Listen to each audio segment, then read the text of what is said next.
ئەگەر ئێستا زوڵم و ستەم بۆنی بەهاتایە ئەم کوردستانی خۆمان ئەم کەونە جێگەی ژیانی تیا نابۆیەوە بەداخەوە. واللهی من زۆر جارم بابەتم باس کردووە و زۆر جار ئەو کەسانە خۆیان گوێیان لەم بابەتانە بووە. واللهی براژی یعنی بێ ئەوە بزانن خوشکان و برایانی خۆم، دنیا تا سەر بۆ کەس نامێنێت. واللهی ڕۆژێک دێت ئەمریت، دنیا کاتیە، هەر زۆر لادانێکی کاتیە. مهما طال دنياك فهي قصيرة، بخوا تمنت 1000 ساڵ بێ هەر کەمە. ومهما طال عمرك فهي حقيرة، بخوا هەر بێ نرخە. لأن الليل مهما طال لابد من طلوع الفجر. شەو چەندە درێژ بێت ئەبێ هەر بەرەبەیان بێتەوە. مستحيلە شەوی یەڵدا لە هەموو شەوەکان درێژترە، بەڵام هەر بەیانیش ئەبێتەوە. ولأن العمر مهما طال لابد من وصول إلى القبر. تمنشت هر چەندە درێژ بێ هەر ئەبێ بتکەنە ناو قبرەوە. والله ئەو قبرە، والله ئەو چاوە جوانانەمان هەڵە کۆڵێت، کرم لێی ئەدا. والله دەموچاومان ئەرزێت، یەسک و پروسمان لەناو ئەو خۆڵەیە ئەرزێت، ئەبینەوە بە خۆڵ. تکایە دنیایەکی حەقیر و ئاوا بێنرخ پێویست ناکا بەڕاستی ئەمە ئەم هەموو زوڵم و ستەمەی لەسەر بکەین. یعنی ئەگەر ئێستا زوڵم و ستەم بۆنی بەهاتایە ئەم کوردستانی خۆمان ئەم کەونە جێگەی ژیانی تیا نابۆیەوە بەداخەوە. یعنی وەلا تەنسەو الفەضڵ بەینەکم. خوشک و برایانم، ئەو کەسانی کە ڕۆژگالێ بەیەکەوە بوونە و هاوسەر یەکتەری بوونە، خوای گەورە باسی چیمان بۆکە، باسی وەفامان بۆکە. ئەمان ئەگە جیاش بوونەوە لەگەڵ یەکتریە، وەلا تەنسەو الفەضڵ بەینەکم. چاکەی یەکتری لەبیر مەکەن. یعنی هاوسەرەکە 2 مناڵی لە تۆ هەبووە، 3 مناڵی لە تۆ هەبووە، 12 ساڵ بەیەکەوە بوونە، ئەنواع خۆشی و ناخۆشیتان بەیەکەوە بینیوە، سەفەر و سیاحەتان لەگەڵ یەکا کردووە. یعنی تۆ ببینە، یعنی گوناحە ئەو هەموو خۆشیە، ئەو هەموو چاکەیە لە یاد کەیت. یعنی هەر ببینە هاوسەرەکەت هیچ نەبێت کاکە هەموو ڕۆژێ چێشتی بۆ لێناوی، هەموو ڕۆژێ ماڵەکەی بۆ پاکش کردویتەوە، مناڵەکانی بۆ پەروەردە کردی، دەیا هاجا برادەرەکانت، میوانەکانت، دایکت باوکت هاتووە حورمەتی لێگرتوون. وەلا تەنسەو الفەضڵ بەینەکم. کاکە ئێستا کە ناکۆکیەک بۆ و ناڕەحەتیەک بۆ و شەڕێک هاتوۆتە پێشەوە، ئیتر هەر شتێکە چاکەی یەکتری لە یاد مەکەن. نابێ مناڵەکانی لێ زەوت کەیت، مناڵەکانی لێ داگیر کەیت. ئەوە زوڵمە، بزانە ها الظلم ظلمات يوم القيامة. والله هەر کەسێک لەم دنیا زوڵم کە خوا هەر لەم دنیا باجەکەی لێسەنێتەوە، لە قیامەتیشان لە تاریکیە حەشرێکە، والعیاذ بالله. کورە تاریکی زۆر ناخۆشە عەزیزەکەم. وەرە کاکە ئیمڕۆ هەر ئیم شەو تۆ بە نە کارەبای ڕێیسیت هەبێ، نە کارەبای مۆلیدەت هەبێ، نە لامپایەکە بێ، نە مۆبایلێکە بێ، ماڵەکەت ڕووناکاتەوە. کاکە تووشی کە ئابابیت. کاکە قەبر تاریکە، قیامەتت تاریکە. والله هەر کەسێ زوڵم کا خوا بە تاریکی حەشریەکات.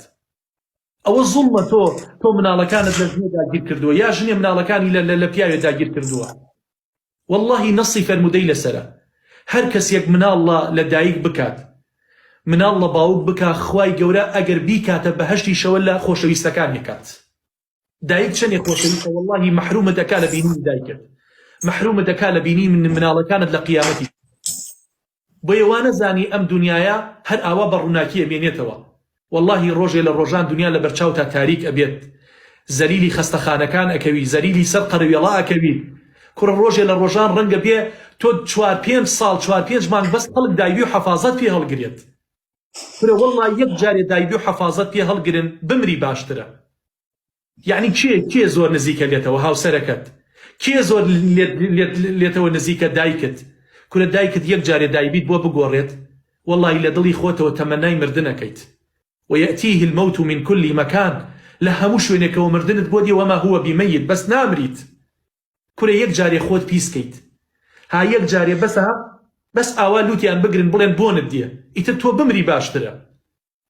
دنيايك آوا إنسان، يعني إنسان آواتيا زليل بيه گناه نية ظلمي تيابكات. كاكا سيدي أو استمكاراني كوا استمكارانكن كوا استميان لخلقكن. بابا استمي قورمان هي استمي بچوكمان هي. زاڵمەکان ببینن چیان بەسەر هات. لە لیبیا سەرۆکی لیبیا چی بەسەر هات؟ چی بەسەر هات؟ سەرۆکی یەمەن چی بەسەر هات؟ سەرۆکی عێراق چی بەسەر هات؟ سەرۆکی تونس چی بەسەر هات؟ ئەوەی بەسەر خەڵکیان هێنا بە دەقات بەسەر خۆیانە هات، بەسەر خۆیان، بەسەر ماڵ و مناڵیانە هات. ئەنجا وەرە ستەمی بچووک سەیرکەن. ئێوە پێتان وانە بێخوای گەورە لەسەر ستەمی بچووک نایەتە جواب. واللهی غەیبەت شەنێک ستەمێکی بچووکە بە ئێمە بە بچووکی سەیرەکەین. بوتان زۆر بە ئاسانی سەیرەکەین. وهو عند الله عظیم. واللهی لای خوا زۆر زۆر گەورەیە. باجەکەی زۆر زۆر گەورەیە. بۆیە وریابن.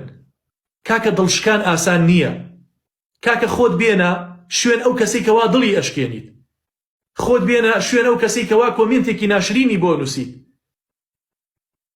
بۆیە وریابن. واللهی دنیات دنیایەکی کاتیە تێپەڕێ. یعنی ئێوە قەت نادەنێتە قەبرسانە، ئێوە قەت ناڕۆن سەر لە قەبر بن.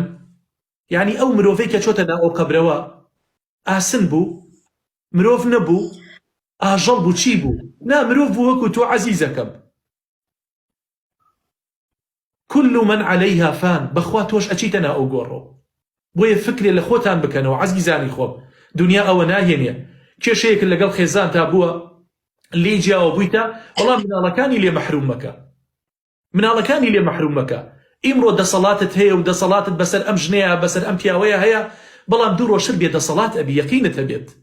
والله ڤایرۆسێکی زۆر زۆر بچووک زەلیلی ناو جێگا دەکات. خوای گەورەی ئیسلاحی حاڵمان کە یا ڕەبی. ئەو قسانەی کە کردم ئینشاءڵڵا بێ بە شفا بۆ کەسانی کە هیدایەت بۆ کەسانی کەوا ئەو زوڵم و ستەما ئەکەن خوشکە بەڕێزەکەم. ئەوی لە دەسەڵات مابوو وتم خوا لێمی قبوڵ کە یا ڕەبی.